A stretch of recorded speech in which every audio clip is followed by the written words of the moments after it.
Hello guys, good morning. Welcome to my channel and it's me again, ang inyong chismosong ka-Aldo Vlogger. Happy Saturday sa ating lahat. So eto ha, huwag ninyong babaktawan o lalaktawan tong ating content ngayong araw. I'm sure na hindi ninyong pagsisisihan na pinanood nyo to mula umpisa hanggang hulihan. And syempre, buuin ninyo ha, start to finish, okay? So God bless us all mga ka-ADN. So at very interesting tong ating main topic for today's video, kaya i-share ninyo sa buong kapuluan, sa Facebook, sa Twitter, sa Instagram, okay? So eto na, dumako na tayo sa ating main topic for today's video.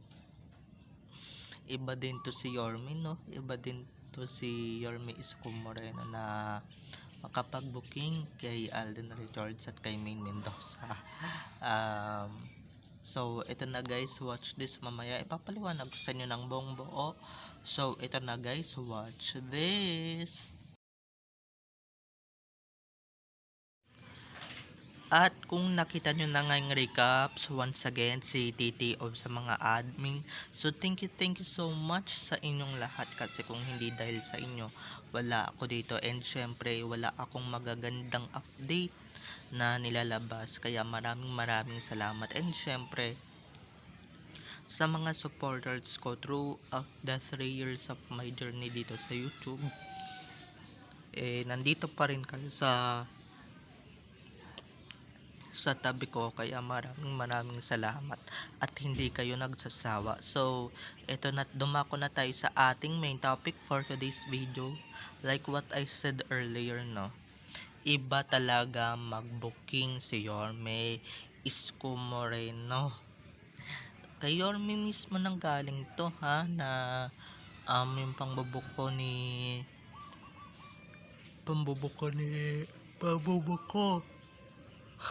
kay Alden Richards, hindi ba? At ito nga yung sinabi, ito nga yung tinuro ni Yorme. Baka mamaya baka mamaya may magagalit. Tapos sabi ni Alden, sino? Baka magalit si ano, yun pala yun sinabi niya, sino. So alam niyo na kung sino yun, at alam na niya kung sino yung magagalit.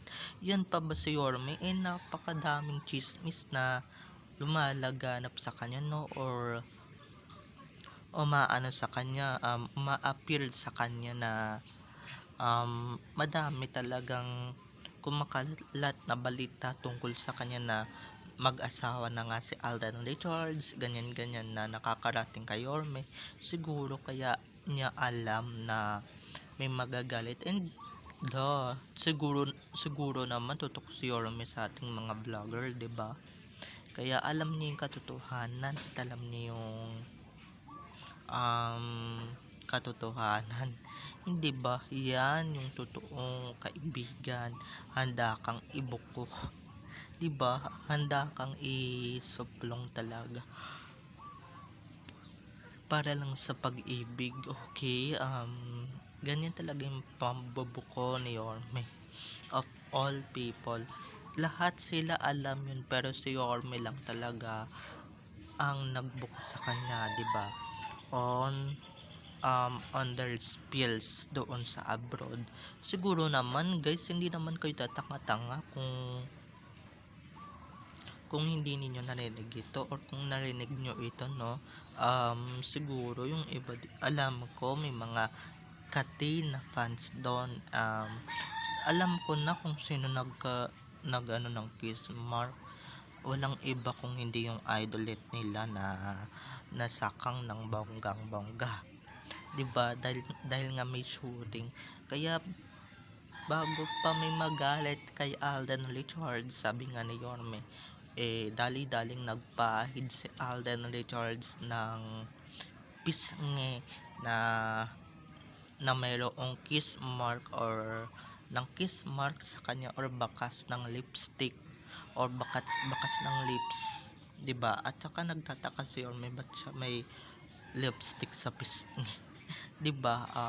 Kaya yun, good choice na lang talaga. Naku, talagang mga person. Hindi ninyo kakayanin ito, kaya kung ako sa inyo, kumuha na kayo ng muriatic acid. Kasi nga baka mamaya etong pagka napanood nyo to, hindi ba? At pagka nag-ano kayo dito, hindi ninyo kakayanin, 'di ba? Ano ko rin to. At guys, pasensya na pala kung nagpahinga ako ng isang araw. Kasi nga, 'di ba?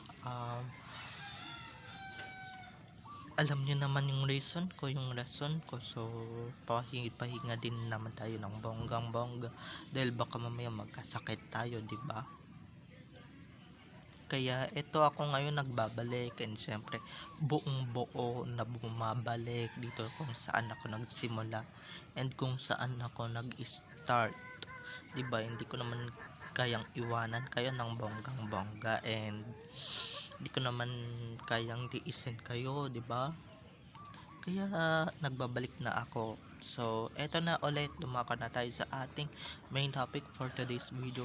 Maski sila Betong, alam yan, 'di ba?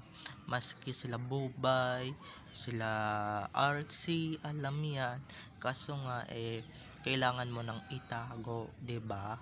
Kailangan mo nang ilihim. So, alam na alam nila yan, lalong-lalo na magkakasama sila abroad. Alam nila yan, lalong-lalo na si Main kasama nila sa biyahe, si Main kasama nila sa trip na yon. At alam din nila na si Main ang nag-aalaga kay Alden Richards during their tour. Okay, during ng tour na yan.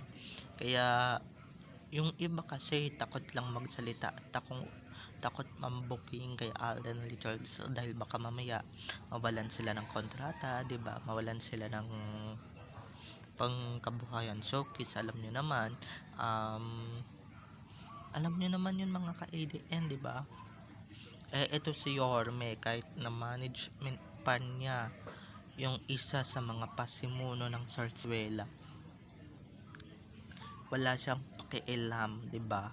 Kahit na ma-terminate siya, mawalan siya ng kontrata, mawalan siya ng projects, wala lang sa kanya yan. Kasi nga, alam niyo kung bakit, nasa panig siya ng katotohanan, and syempre nasa legit lang naman siya, legit information and legit na ebidensya at resibo, 'di ba?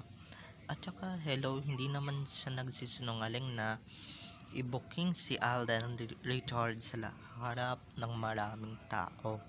Hindi ba na may magagalit pagka merong nakakita na meron siyang kiss mark sa pisngi, 'di ba? Ibig sabihin lang nun guys, hindi yun underhand ng asawa, ha?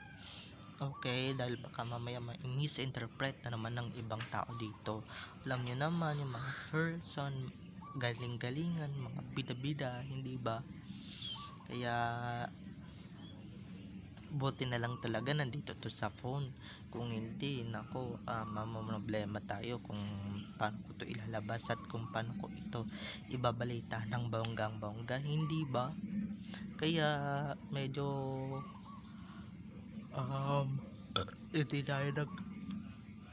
hindi tayo nagwa-worry. So, babay na mga ka-ADN, at maisingit ko lang, no, bago tayo magpaalam.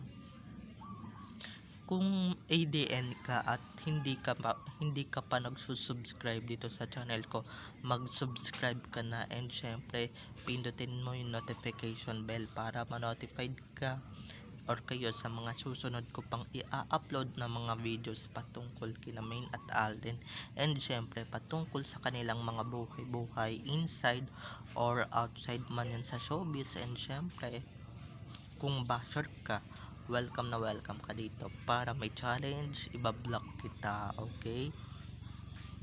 At para makagraduate na tayo sa 2,000 at sana mag 3,000 na tayo, kaya mag-subscribe na, okay? So babay na mga ka-ADN, I love you all, have a nice day, keep safe and God bless, bye bye.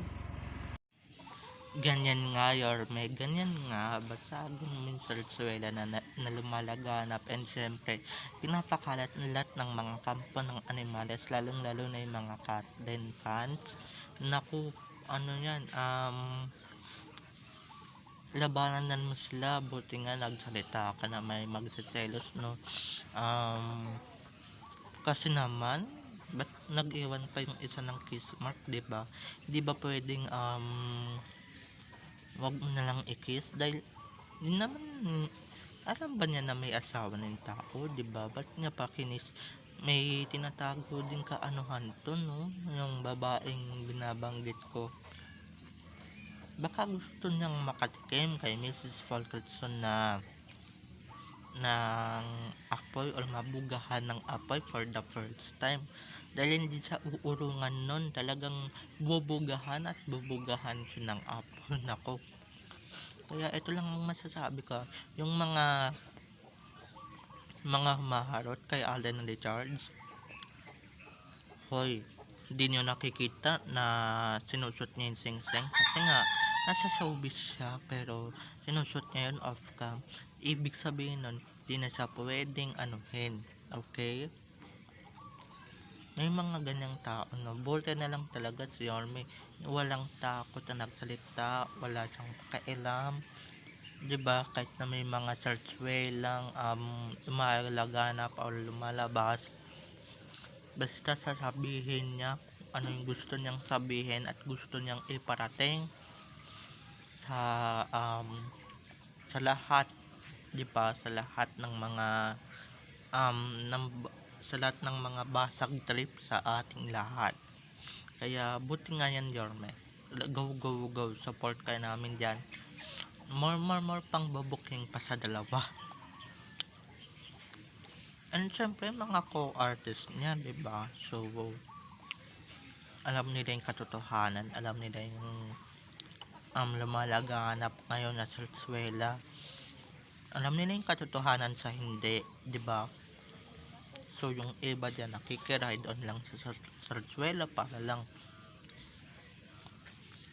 mapag-usapan, para lang magkaroon ng intriga, 'di ba? So bye-bye na mga ka-ADN. I love you all. Bye-bye. Don't forget to subscribe, okay? Bye-bye.